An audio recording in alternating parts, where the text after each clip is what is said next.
Hey, Foggy down here again today at the Bartlesville Art Association. Oh yeah, we're doing the camp with the kids today. It's printmaking week.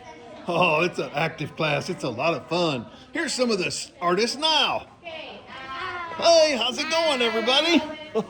Are you guys having fun in camp? Yeah. Oh, what kind of things have you been making? Printing. And drawing and painting. Oh, that's fun. Hello. Everybody's here. Oh boy, it's a lot of fun at camp.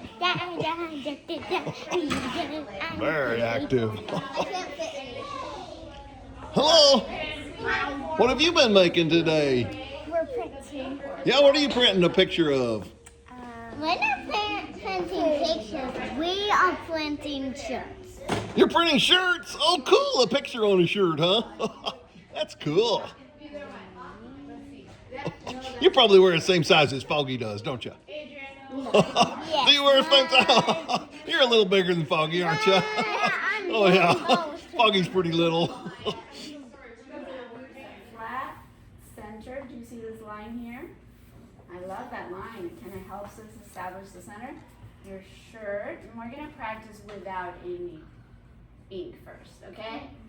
What do you think? How's your hands? Now the big Clean, super clean. Okay, so now we need a buddy to hold the shirt. Clean hand buddy. 1, 2, 3, done. There we go. I There's the knew blue she shirt. was gonna get a new shirt. Okay, what do you think? That's your little shirt, little tiny shirt. Okay, so we take this.